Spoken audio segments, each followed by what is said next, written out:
Belum, itu nama saya, baca sendiri. Selamat. Oke, itu bacanya Wibisono Sukmowardono ya. Kita akan bertemu selama lebih kurang 16 pertemuan ke depan ya. Dan kalau nggak ada perubahan jadwal, kita mulai jam 9.30 ya. 9.30. Kalau jadwalnya sih 3 kali 50 menit ya. Oke, jadi mata kuliah kita hari ini adalah ini. Ya, taksi ya. Nah, ini mata kuliah kita nama lengkapnya memang menunjukkan apa yang akan kita pelajari selama 1 semester ke depan ya. Nah, jadi mata kuliah kita apa ini ya? Teknik analisis kuantitatif dan kualitatif sistem informasi ya. Karena PTI itu sebenarnya fokusnya lebih ke pengajaran gitu ya. Fokusnya lebih ke proses pembelajaran ya. Nah, kalau di sistem informasi ini fokusnya adalah ke sistem ya. Fokusnya adalah ke sistemnya. Nah, ini kita mempelajari teknik analisis kuantitatif dan kualitatif ya. Nah, ini adalah satu teknik analisis ya, yang ini kalau misalnya di prodi departemen sebelah ya, di departemen informatika itu mungkin sangat sedikit sekali yang menggunakan teknik analisis ini di skripsinya. Nah, kenapa? Soalnya mereka kebanyakan penelitiannya adalah penelitian dalam bentuk pengembangan ya, penelitian dalam bentuk development. Nah, sementara teman-teman dari sistem informasi nanti akan melihat ada 4 macam elemen. Nah, ada 4 macam elemen di dalam penelitian sistem informasi. Nah, nanti akan kita pelajari. Tapi sebelumnya nanti kita bahas introduction-nya dulu gitu ya. Kita akan bahas introduction-nya dulu dan kita akan membahas apa sih yang akan kita pelajari selama 1 semester ke depan. Ya, kalau kita perhatikan di di deskripsi yang sudah saya bagikan di teman-teman ya. Jadi mata kuliah kita ya, mata kuliah teknik analisis kuantitatif kualitatif sistem informasi ya. Ini sudah ini ya, sudah enroll di E-Link semua ya. Sudah ya, oke. Jadi kita teman-teman sudah lihat di situ yang sudah saya bagikan di situ itu ada 2 ya. Yang pertama adalah rencana pembelajaran semester ya, RPS. Yang kedua adalah salah satu paper ya, salah satu paper yang dibuat oleh Bu Sari ya, Bu Diapriyasari sama rekan dari fisik. Nah, ini kita nanti kalau misalnya mengerjakan penelitian dalam bidang sistem informasi itu seringkali ini lintas departemen ya, lintas fakultas ya, atau bahkan dalam era merdeka belajar kayak sekarang lintas kampus ya, itu sangat memungkinkan. Dan ini dibuktikan salah satunya paper yang saya bagikan ya, papernya Bu Sari itu menceritakan mengenai penelitian apa saja yang ada dalam ranah sistem informasi ya. Jadi kalau ini rata-rata ada angkatan berapa sih? 2020. Oh, angkatan 2020 ini berarti ngambil skripsi ya kira-kira 2 tahun lagi ya. Lulusnya 2 tahun lagi, amin gitu ya. Ya, artinya ini sebagai bekalnya ya. Fokus dari Departemen Sistem Informasi adalah pada sistem. Yang pada sistem itu kaitannya bukan hanya sama mesin. Ya, bukan hanya kaitannya sama mesin, tapi kaitannya lebih banyak sama siapa? Lebih banyak sama manusia. Ya, atau lebih luas lagi lebih banyak sama organisasi, institusi. Ya, nah ini yang perlu dipahami ya, yang perlu dipahami. Oke, jadi kalau di mata kuliah di deskripsi ya, nah, deskripsi itu bisa terlihat dari situ. Di sini ada dua kata. Ini 2 kata yang 2 kata yang jadi wah, aku mau masuk komputer aja biar gak dapat matematika gitu. Jangan salah gitu ya. Nah, ini ya. Jadi matematik dan statistik. Ya, ini ranah matematika dan statistika. Ya, yang sifatnya adalah apa? Sifatnya adalah wajib, gitu ya. Kenapa? Karena memang ini akan dijadikan ini pertanyaan yang paling banyak muncul di ujian skripsi. Gitu ya. Jadi pertanyaan yang paling banyak muncul di ujian skripsi selain konten kalian sendiri. Ya, jadi kalau kalian ujian skripsi, materinya apa, kontennya apa, gitu ya. Kemudian yang paling banyak ditanya juga adalah teknik analisisnya seperti apa. Penelitian kalian masuk ke ranah penelitian yang mana? Nah, jangan sampai nanti ditanya, ini penelitian kuantitatif atau kualitatif, Mas? Enggak, gitu ya. Kayaknya kuantitatif deh, gitu misalnya ya. Jangan sampai ada wajah-wajah seperti itu di ujian skripsi gitu ya. Kayaknya kualitatif Pak, gitu ya. Nah itu sering sekali, ya, itu nggak jarang ya. Karena apa? Ya, ini karena penguasaan terhadap ini yang kurang. Ya, modelnya apa ke mata kuliah kita? Apa? Mata kuliah apa? Iya, ya, hantunya ini ya, statistik everywhere ya. Jadi ini adalah prerequisite-nya ya, jadi prasyaratnya. Bahkan prasyaratnya ini mensyaratkan Anda lulus, walaupun dengan nilai D, gitu ya. Walaupun dengan nilai D. Makanya syaratnya adalah statistika D. Ya. Nah ini ya, karena apa? Karena minimal ya dengan Anda lulus ya, dengan Anda tidak memperoleh nilai E, itu minimal Anda sudah mengerjakan semua tugas yang diberikan dosen, sehingga minimal sudah pernah tahu apa yang dilakukan, walaupun belum lulus, kan gitu ya. Oke ya, jadi ini ya, dan mata kuliah kita ini ada tuntutannya, gitu ya, ada tuntutannya. Tuntutannya apa? Tuntutannya itu ketercapaian, ya. Kalian minimal harus mencapai ini. Ya. Ini kalau misalnya kalian kalian baca di dalam RPS ya, itu ada tiga namanya CPL ya, capaian pembelajaran lulusan ya. Tuh, yang pertama apa? Nggak kelihatan ya, kecilan ya. Kalian lihat di RPS kalian ya. Nah, itu menguasai konsep teoritis bla bla bla, mampu menerapkan pemikiran logis. Ini sifatnya umum. Ya, hal-hal yang sifatnya umum ya. Yang pertama konsep teoritis, jelas teorinya harus menguasai. Yang kedua, cara berpikir logis, kritis, sistematis, inovatif. Ya. Logis, kritis. Ya, kenapa? Karena nanti kalian akan dituntut untuk menjalankan penelitian sesuai dengan metode yang ada. Gitu. Ya. Yang ketiga apa? Mampu mengambil keputusan secara tepat. Ya, artinya pengambilan keputusan. Ya, decision making. Ya. Nah, kemudian ini nanti diturunkan. Ya, diturunkan kemana? Diturunkan namanya capaian pembelajaran mata kuliah. Ada 4 capaian yang diharapkan di sana. 1, kalian diharapkan mampu menjelaskan, menerapkan, memformulasikan, mengambil keputusan yang tepat dengan teori yang namanya structural equation modeling. Apa itu Pak? Gitu ya, nanti akan Anda terima. Gitu ya. Makanya itu mata kuliah kita tujuannya apa? Supaya Anda memahami itu. Tapi bukan cuma memahami, ya. Oh paham, tapi juga bisa diterapkan. Ya. Dan dari penerapannya itu bisa diambil suatu keputusan. Ya, makanya kenapa ketika kalian mengambil suatu penelitian ya, di bidang sistem informasi itu harapannya apa sih? Harapannya dari penelitian yang kalian buat, gitu ya, itu idealnya ya, idealismenya seperti itu ya. Dari penelitian yang kalian buat itu bisa membawa suatu manfaat. Gitu ya, bisa membawa suatu manfaat, bisa menghasilkan suatu keputusan yang berguna bagi masyarakat. Nah, seperti itu ya idealismenya ya. Yang kedua apa? Mampu memahami, menjelaskan, menerapkan, memformulasikan, mengambil keputusan terkait dengan apa? Konsep pengolahan data.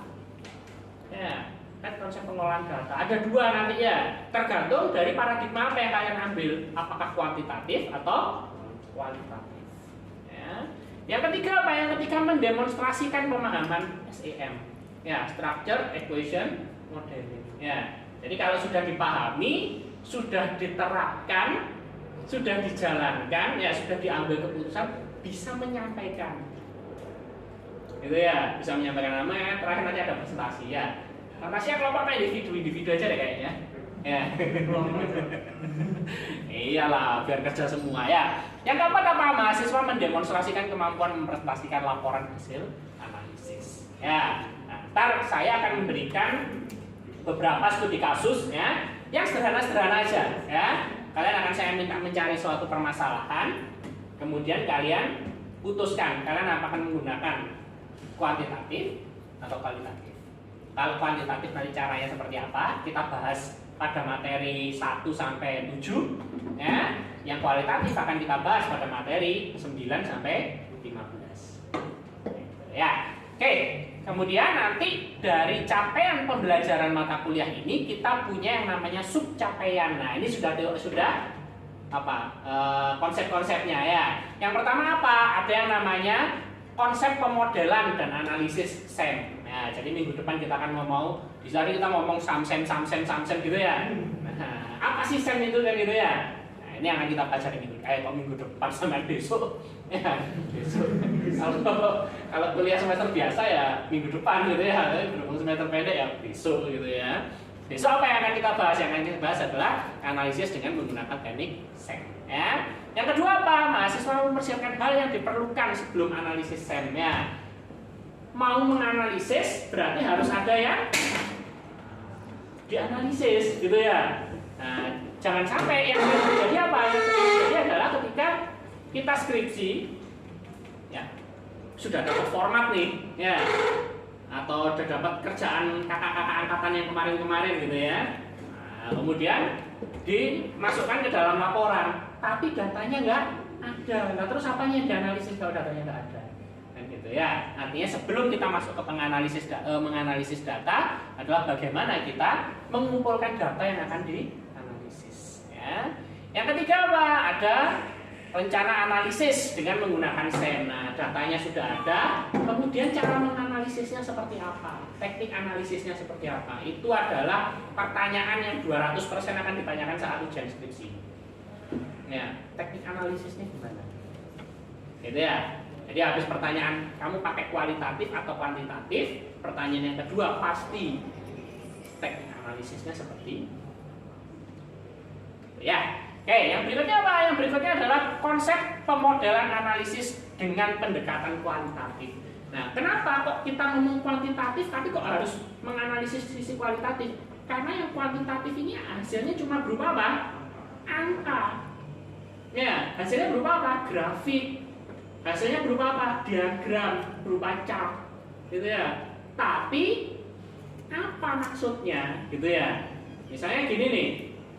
Di kelas taksi A yang dapat A ada 3 misalnya, yang dapat B plus ada 5, yang dapat B ada sekian. Itu adalah data kondisi ya. Kemudian kita analisis, oh untuk rentang ini sampai rentang ini ya, itu adalah termasuk yang kalau dalam istilah kalian SMA dulu apa istilahnya? Tuntas gitu ya. Oh, ini berarti nilainya adalah nilai yang tuntas. Sekian sampai sekian, ini nilai yang perlu mendapatkan remedial gitu misalnya ya. Kalau di tingkat SMA, kalau di tingkat kampus remedialnya semester depan gitu alias ngulang gitu ya. Sekian sampai sekian, ini berarti dianggap tidak tuntas, dianggap tidak selesai, harus mengulang dari awal. Tidak melalui proses remedial, tapi melalui nah, itu yang kita katakan sebagai analisis data. Kemudian analisis kualitatifnya gimana? Oh, kesimpulannya apa? Pembelajaran taksi kelas A berhasil. Kenapa? Karena sekian. Oh, gagal. Kenapa? Karena sekian. Nah, itu yang kita katakan analisis kualitatif dari nilai kuantitatif. Nah, gitu ya. Bisa dibayangkan ya. Jadi nanti ketika kalian punya skripsi, di kesimpulan kalian, jangan sampai nanti kesimpulan itu cuma muncul angka. Tapi nggak ada maksudnya angkanya apa, ya itu kayaknya kalau dari sekian banyak 10 anak yang skripsi gitu ya, 6 pasti diantaranya seperti itu, angka di kesimpulan, tapi nggak ada maksudnya angkanya itu apa. Nah, itu yang kita katakan sebagai analisis kualitatif dari data yang bersifat kuantitatif. Ya. Oke, yang berikutnya memformulasikan rencana analisis dengan pendekatan kualitatif. Pendekatan analisis kualitatif dengan data yang didapat. Nah, ini 6, 7, 8 sampai dan L10 itu adalah berbicara mengenai kualitatif. Ya, itu yang akan dipelajari setelah UTS. Ya. Nah, ini sub CPMK-nya. Nah, dari sub CPMK inilah baru kemudian nanti dijadikan dipecah-pecah gitu ya. Oh, jadi sub CPMK L1 sampai L4. Nah, ini kalau untuk lengkapnya ada di RPS ya, silakan dibuka RPS-nya ya. Nah, L1 sampai L4 itu apa? Oh, berbicara mengenai pengolahan data kuantitatif ya, dengan menggunakan structure, equation, modeling. Ya. Nah, itu untuk mencapai capaian yang mana? Untuk mencapai capaian yang M1. Nah, gitu ya. Apa itu M1? Supaya mahasiswa mampu memahami, menjelaskan, menerapkan, memformulasikan S. Ya. Nah, sehingga nanti kalau ada mata kuliah yang mendapatkan kode L1, L2, L3, L4 itu tujuannya kalian mencapai pembelajaran yang M1. Harapannya apa? Kalian bisa mencapai CPL yang pertama. Itu ya, bisa dipahami ya. Nah, yang selanjutnya juga sama. Nah, di M2 ada apa saja? Di M2 ada pembelajaran L5 sampai L7. gitu ya. Di CPL 2 sama CPL yang ketiga ada apa? Di situ ada M3 ya, itu sudah mulai mendemonstrasikan. Nah, sehingga kalau kalian perhatikan di sini untuk mencapai ketercapaian CPL yang 2 sama 3 itu kebanyakan justru titik beratnya ada di bagaimana kalian menyampaikan hasil analisisnya. Ya, jadi bukan sekedar nyusun, nulis gitu ya. Kemudian ada kesimpulannya sudah selesai gitu ya. Nah, itu makanya kenapa dosen-dosen ketika menyampaikan hasil penelitian gitu ya, itu tuntutannya apa? Kami selalu disuruh apa? Selalu disuruh untuk presentasi. Ya, presentasinya di mana? Di seminar, bukan di sidang skripsi gitu ya. Di seminar. Nah, itu makanya kenapa selalu ada kegiatan seminar nasional ini, seminar internasional ini. Nah, itu adalah tempat bagi para peneliti, nah, utamanya biasanya dosen-dosen ya, yang akan menyampaikan hasil penelitiannya ke sebuah publikasi. Nah, seperti itu ya. Nah, ini di L9 sama L10 ini sudah yang belakang-belakangnya antara jelang UTS sama jelang UAS. Nah, ini ada presentasinya untuk itu ya. Oke, kemudian L11 ini adalah akhir nanti di pertemuan terakhir ya, menghasilkan laporan yang mempresentasikan hasil analisis yang mudah dimengerti dengan penjelasan yang cukup. Nah, itu kata-kata kuncinya sebenarnya lebih mudah dimengerti ya. Sehingga ketika kalian menyampaikan sesuatu deskripsi itu bukan sesuatu yang dari bahasanya jelimet, tapi apa? Dari bahasanya sederhana. Ya, sesuatu yang baik untuk disampaikan adalah sesuatu yang bisa disampaikan secara sederhana. Oke.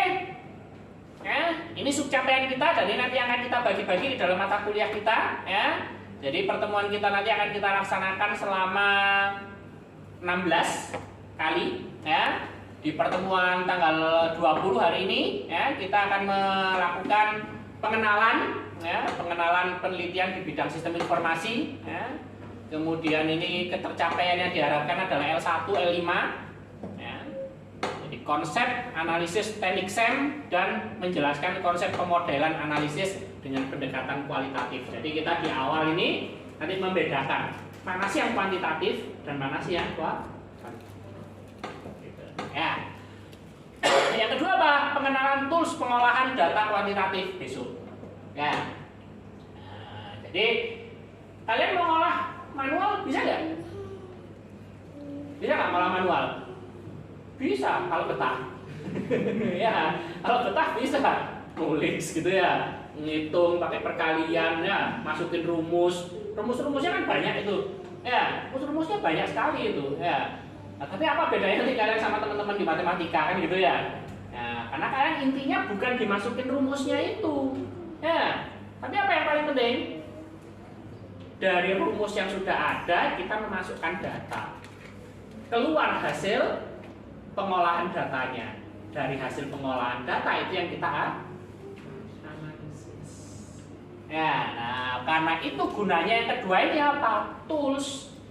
Toolsnya apa? Yang paling gampang kita boleh pakai spreadsheet, rumusnya kita masukkan di dalam sel, gitu ya. Datanya kita masukkan di sel mana, outputnya di sel yang lain kita ambil dari sel itu, kan gitu ya. Pakai spreadsheet, contohnya apa? Pakai Excel, gitu ya.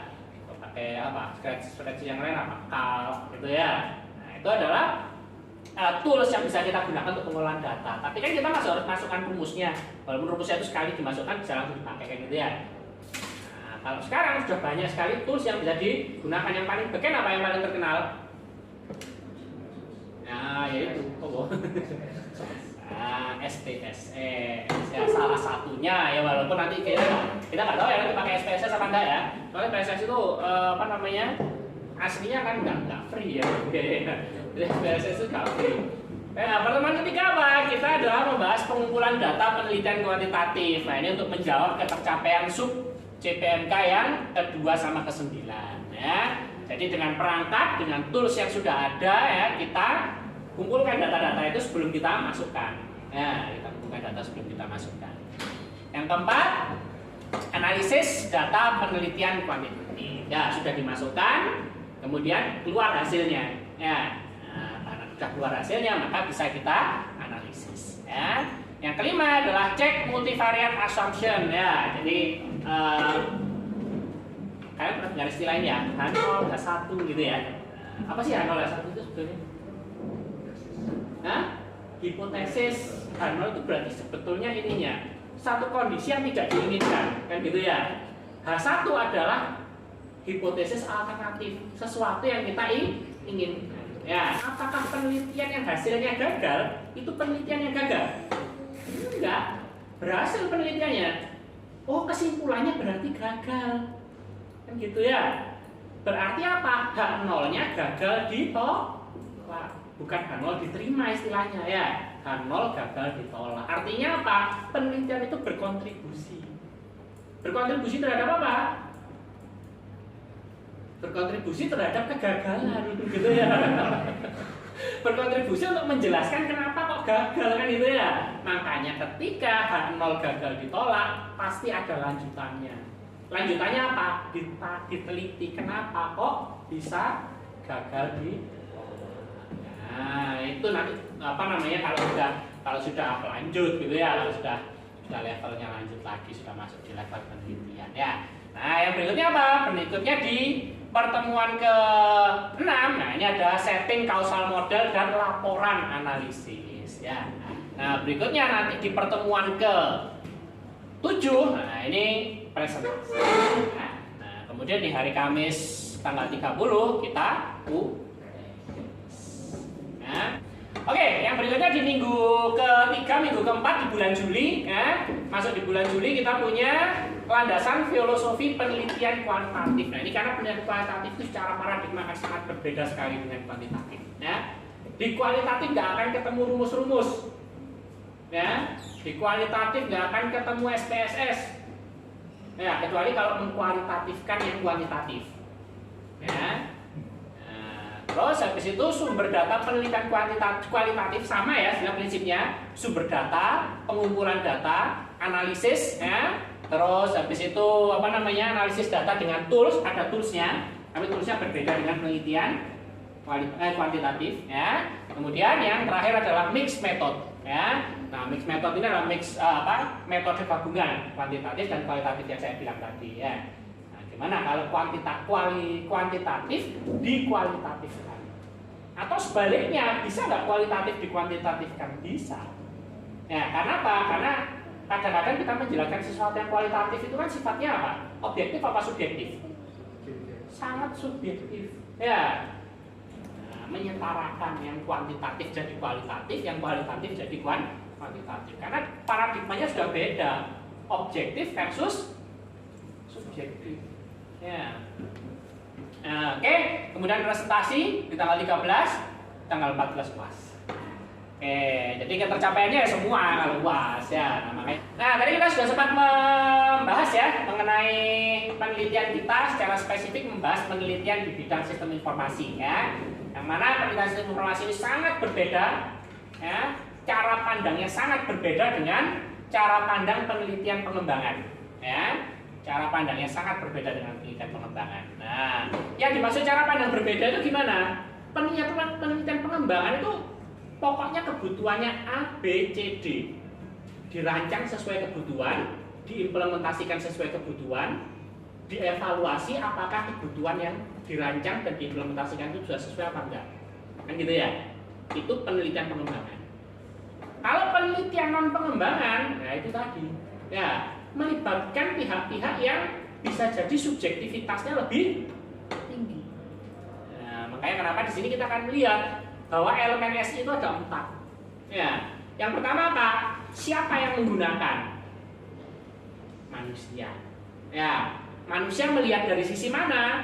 Nah, dari sisi psikologisnya. Ya, kenapa kok dibuat namanya UI? Kenapa kok dibuat namanya UX? Kan gitu ya? Karena apa? Karena dilihat dari sisi manusia. Kalau orang back end bikin web, tampilan itu nomor 15, gitu ya. Pokoknya template ada kayak gini, masukin pokoknya jalannya gitu ya. Itu orang back end ya. Saya orang back end gitu ya. Makanya saya orang web dev ya. Jadi orang web development itu kan ada dua aliran ya. aliran tampak depan, aliran tampak belakang kan itu ya. Front end, back end ya. Back end itu sudah nggak peduli, udah kamu mau bingung cari menunya bukan urusanmu kan gitu ya. Itu tugasnya siapa? Tugasnya orang UI. Kan gitu ya, tugasnya orang front end ya. Nah, ini sudut pandang itu tidak bisa dipakai dalam penelitian SI. Kenapa? Karena penelitian SI itu terlibat sama manusia. Ya. Yang kedua siapa? Yang kedua adalah bahwa manusia itu pasti beraktivitas di dalam sebuah organisasi. Ya, ketika sistem berhubungan sama organisasi maka nggak bisa diputuskan hanya dari keputusan satu orang, tapi harus keputusan organisasi. Ya, maka itu nanti dalam organisasi ada beberapa parameter yaitu organisasi masyarakat, perusahaan, sama terkait dengan regulasi. Nah, seperti itu ya. Kadang-kadang kalau misalnya kita ketemu sama ini kenapa sih nggak dibikin online semua aja gitu ya misalnya. Kenapa sih data-data gini nggak dibuka aja gitu ya. Ternyata apa? Kebenturnya di mana? Itu nomor 3 itu. Ya, ada beberapa hal yang memang tidak bisa dibuka. Nah itu kalau orang back end kan gampang aja tinggal dibikin view all gitu sudah selesai gitu ya. Nah tapi dari si regulasi apakah memungkinkan? Itu yang harus jadi pikirannya orang SI. Ya. Yang ketiga apa? Yang ketiga dari sisi teknologinya. Teknologi apa yang digunakan? Kenapa kok pakai teknologi itu kan gitu ya? Mau pakai teknologi apa aja? Mulai dari yang sifatnya sosial, ya, sosmed, ya, maupun yang sifatnya teknologi yang sifatnya lebih teknikal kan gitu ya. Nah, kita ngomong VR, AR, AI, ya, atau apa ya, pokoknya you mention it lah ya. Jadi apa aja yang kalian yang kalian katakan sebagai teknologi terkini kan gitu ya. Nah, itu yang dipikirkan orang SI mau pakai yang mana dan kenapa pakai itu, bukan bagaimana membuat itu. Paham ya? Nah, ranah-ranah seperti itu yang harus dipahami ya. Yang terakhir apa? Yang terakhir adalah konteks. Konteks kan, ya. Konteksnya apa gitu ya. Nah, konteks yaitu terkait dengan di mana dia akan diterapkan, untuk apa dia diterapkan, ya, kepada siapa itu diterapkan. Ya, 5W1H itu pakai. Ya, what, who, where, when, apa meneh? How. Ya, nah itu dipakai semua. Ya, nah ini adalah elemen-elemen yang ada di dalam penelitiannya SI. Sampai sini, ada yang tanya apa enggak? Kalau bedanya sama data scientist itu apa? Data scientist itu orang yang meneliti data. Ya, jadi objeknya itu data. Ya, objeknya itu data. Nanti mainnya pasti ke data mining. Data itu dalam bentuk apa? Apakah data itu bisa diteliti secara kuantitatif? Bisa. Bisa diteliti secara kualitatif enggak? Bisa juga. Nah, artinya data scientist ini data itu sebagai objeknya. Ya, nah, artinya kalau kita ngomong di sini data analysis gitu ya, artinya data analysis itu data yang sifatnya umum ya. Nah, itu bisa dipakai pada bidang apa saja. Nah, tapi kalau data scientist itu objeknya itu data itu sendiri. Nah, data itu berupa apa misalnya? Berupa waktu mengakses gitu misalnya ya. Kalau kita ngomong data mining ya, data miningnya sosmed gitu ya, membedakan antara data scientist sama data analysis ya. Jadi data analysis itu sifatnya lebih general. Ya, semua bidang bisa. Kalau data scientist yang diteliti adalah data itu sendiri. Gitu ya. Oke, silakan. Ada pertanyaan yang lain? Software apa yang harus disiapin? Sementara belum ada. Ntar saya kabari via grup. Ya, termasuk tempat downloadnya kalau ada ya. Baca ya. Nanti kita lebih. Udah join di grup semua? Sudah ya? Oke, kalau yang belum join lihat di e-link. Oke, terima kasih atas perhatian teman-teman. Selamat pagi. Assalamualaikum warahmatullahi wabarakatuh.